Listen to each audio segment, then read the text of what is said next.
किम् परम् कर्म तज्जडम् कृतिमहोदधौ पतनकारणम्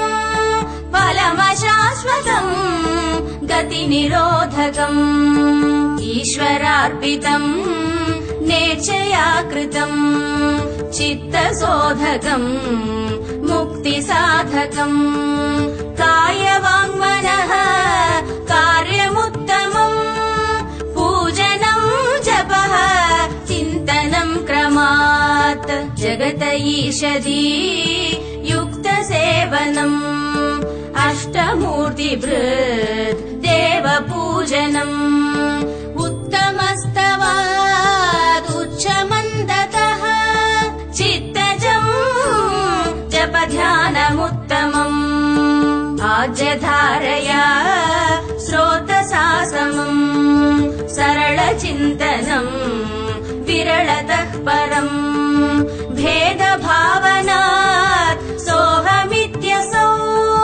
भावनाभिदा पावनीमता भावशून्य सद्भावसुस्थितिः भावनाबलात् भक्तिरुत्तमा हृत्सले मनः स्वस्थता क्रिया भक्तियोग बोधाश्च निश्चितम् वायुरोधना लीयते मनः जालपक्षिवत् द्रोणसाधनम् चित्तवायवः चित्क्रियायुताः शाकयोधये शक्तिमूलका लयविनाशने उभयरोधने लयगतम् पुनर्भवति नोऽमृतम् प्राणबन्धना लीनमानसम् एकचिन्तना नासमेत्यदः नष्टमानसोत्कृष्टयोगिनः कृत्यमस्ति किम् स्वस्तितिम् यतः दृश्यवारितम् चित्तमात्मनः चित्वदर्शनम् तत्त्वदर्शनम् मानसम् तु किम् मार्गणे कृते नैव मानसम्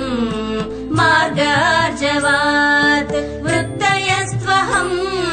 वृत्तिमाश्रिताः वृत्तयो मनो विद्यहम् मनः अहमयम् कुतो भवति चिन्वतः ऐपतत्यहम् निज विचारणम् अहमिनासभाज्यहमहम् तया स्फुरति हृत्स्वयम् परमपूर्णसत् इदमहम् पदाभिक्यमन्वहम्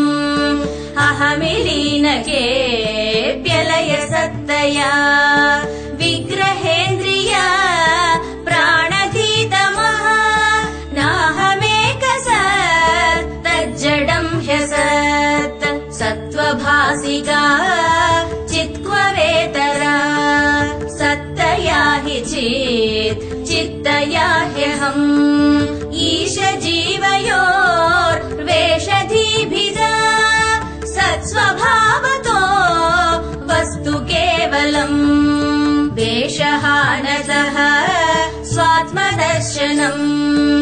ईशदर्शनम् स्वात्मरूपतः आत्मसंस्थितिः स्वात्मदर्शनम् आत्मनिर्द्वयात् आत्मनिष्ठता ज्ञानवर्जिता अज्ञानहीन चिज्ञानम् अस्ति किम् ज्ञातुमन्तरम् किम् स्वरूपम् इत्यात्मदर्शने अव्यया भवा पूर्णचित्सुखम् बन्धमुक्त्यतीतम् परम् सुखम् विन्दतीह जीवस्तु दैविकः अहमपेदकम् निजविभानकम् महदिदम् तपो रमणवागियम् अहमपेदकम् निजविभानकम् महदिदम् प्रियम्